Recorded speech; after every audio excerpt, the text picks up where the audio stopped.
If you're about to spend $10,000 or $20,000 on a new Hasselblad system, don't choose the wrong lenses. A setup that doesn't fit your style can completely change how much you actually enjoy your new camera. And after testing every modern Hasselblad lens over the past 5 years, I realized something surprising. The decision on lenses is not really about image quality or maximum aperture.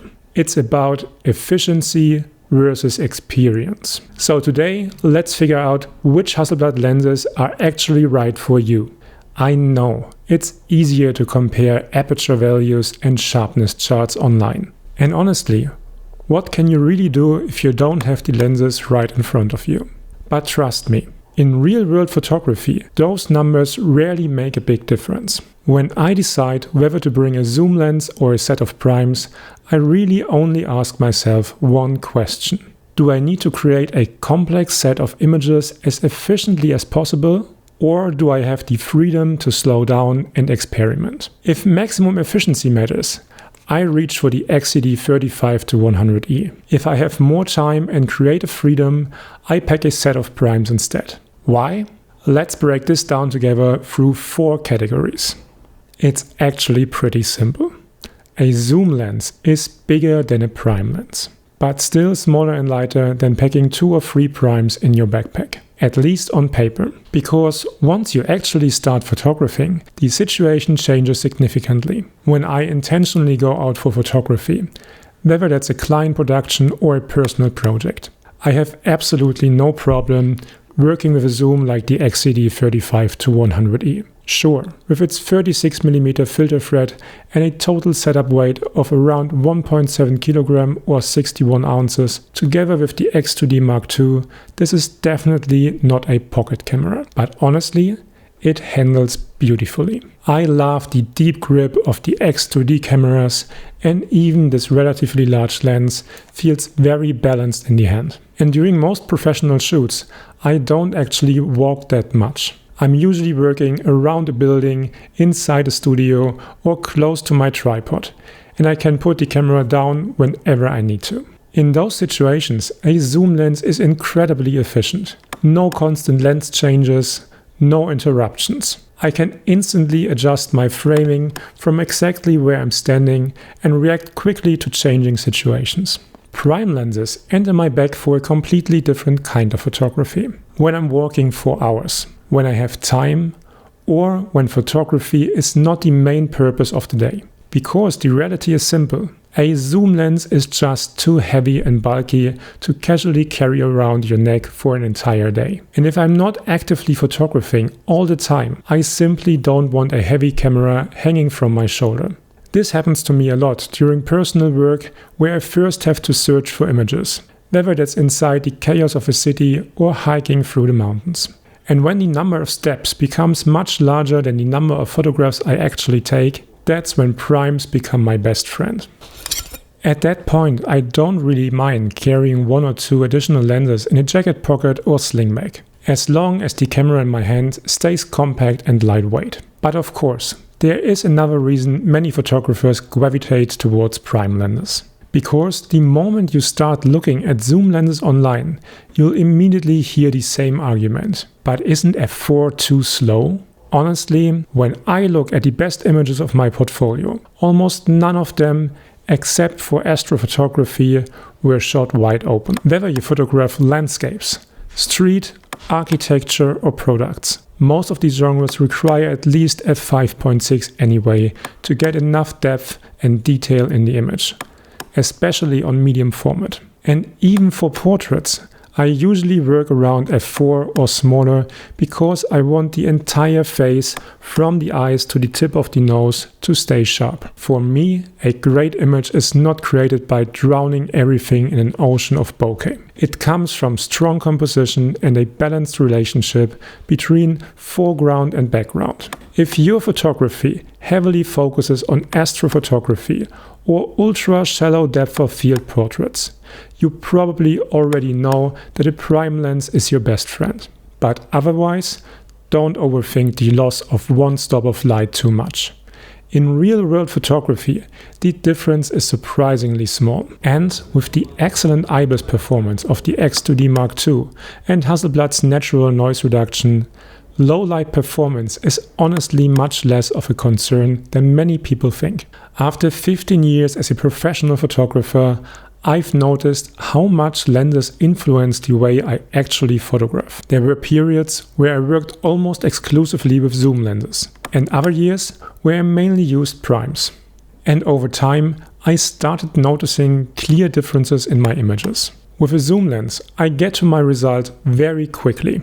I find a position, zoom to make the perfect framing, take the shot, and move on to the next image. That makes me incredibly efficient, especially during client work where I need to deliver a large variety of compositions in a limited amount of time. But that speed also comes with some loss of intention, because my focal length has a huge influence on the emotional feeling of the image.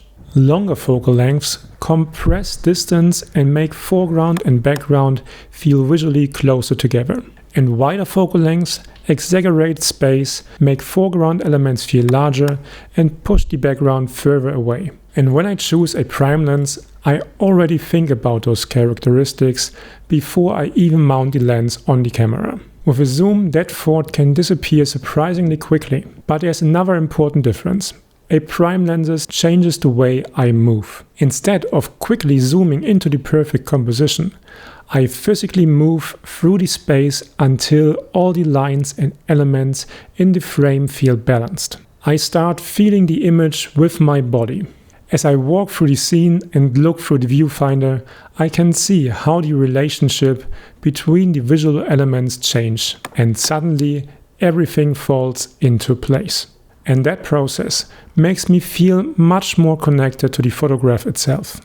Features are where the three Hasselblad lens series really start separating themselves from each other. The ultra-compact P series keeps things very simple. Besides their small size and lightweight constructions, one practical advantage is that all P and V series lenses are the same 72mm filter thread. That might sound boring at first, but in real-world photography it's incredibly convenient. I can quickly swap ND filters, polarizers, or even lens caps between lenses without constantly searching through my bag for different sizes. The E-series zoom lenses, the 20-35E and 35-100E, add a much more professional and efficiency-focused approach. Besides the beautifully damped zoom ring, you also get a programmable control ring that can be assigned to ISO, aperture, shutter speed, exposure compensation, or even switching between detected subjects in autofocus mode.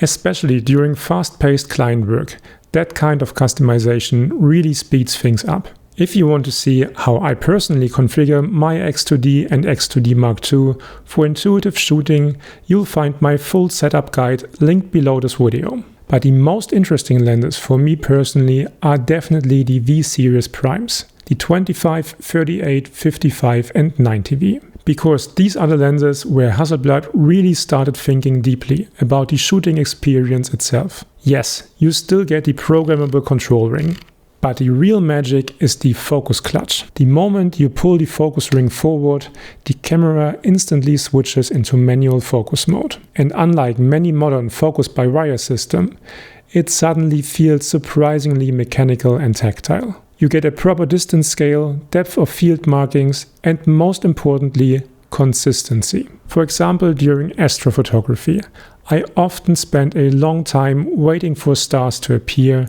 after carefully setting up my composition in the mountains. With many electronic focus systems, the focus resets once the camera powers off or goes into sleep mode. The V series doesn't. The focus simply stays exactly where I left it.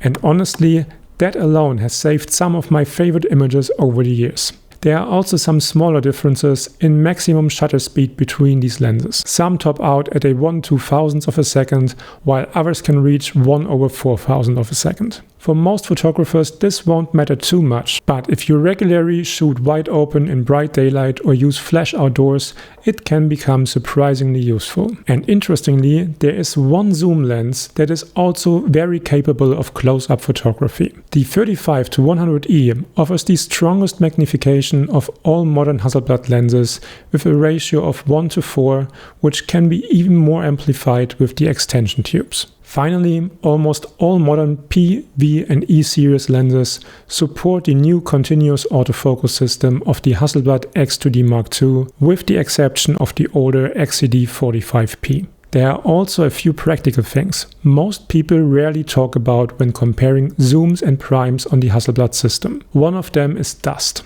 That huge 33x44mm sensor inside the X2D acts almost like a magnet for dust particles. If I'm frequently changing lenses, I usually clean the sensor at least once a day with a dust blower. And honestly, this is one of the biggest advantages of the 35-100E for me personally. It basically covers almost every focal length I regularly use. Fewer lens changes mean less dust, less moisture and less stress during difficult weather conditions. That's why I almost always prefer zoom lenses in rain, snow, fog or dusty environments. But these harsh conditions also lead me to another important point that photographers rarely think about. Let's imagine the worst case scenario. Your backpack wasn't fully closed. You get out of the car, swing the bag onto your shoulder and suddenly hear the terrifying sound of metal and glass hitting concrete. Your lens is gone. And unfortunately, you're currently on day 2 of a 3-week trip on the other side of the world. If you only traveled with a single 35-100mm zoom lens, your photography trip might effectively get reduced to your iPhone. But if you travel with a set of prime lenses, chances are you still have 1 or 2 working lenses left. And sometimes those limitations even push you toward completely new compositions and perspectives you otherwise would never have explored. What does all of this actually look like in my real-world photography setup? Since 2026, I've been traveling with 2 very different Hasselblad systems that perfectly complement each other. On my X2D Mark II, the XCD 35-100E is basically glued to the camera. This combination is my workhorse. A huge focal length range, fast autofocus, excellent IBIS performance, weather resistance and maximum efficiency. If I need to reliably come home with a strong set of images under difficult conditions, this is the setup I trust the most. For my 907X with the CFV 100C back, I use a completely different philosophy. Here I work with 3 prime lenses, the 38V and 90V as my favorite focal lengths and the compact 28P for the occasional wide-angle photo. Only when I know I'll photograph astrophotography do I swap the 28P for the larger 25V to gain that extra stop of light. And honestly, this combination perfectly reflects everything we talked about in this video. The X2D Mark II with the 35-100E is my efficient professional tool. The 907X with the primes is my slower, more creative and emotional photography experience. One system helps me execute ideas, the other helps me discover them. During one of my recent client productions, I even replaced the prime lenses completely with the Arca Swiss Pico, a technical camera system with a 32mm Rodenstock lens and 20mm of shift in every direction. But that's probably a topic for another video. So if you enjoy deeper technical and creative videos around the Hasselblad system, feel free to like and hype this video and subscribe to the channel. Your support genuinely helps a lot. After all of this, how should you think about zooms versus primes?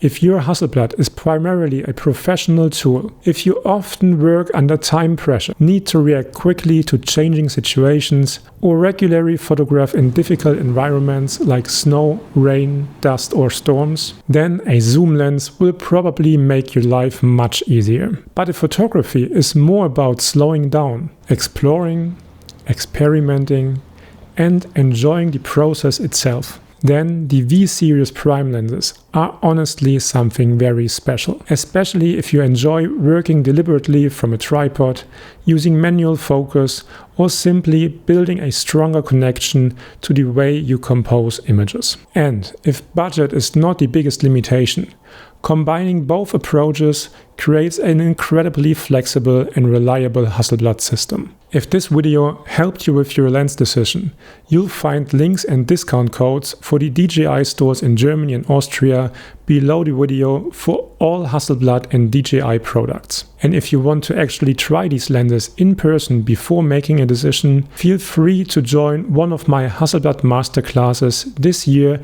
in Hamburg, Oberhausen or Leipzig. Until then, have fun shooting!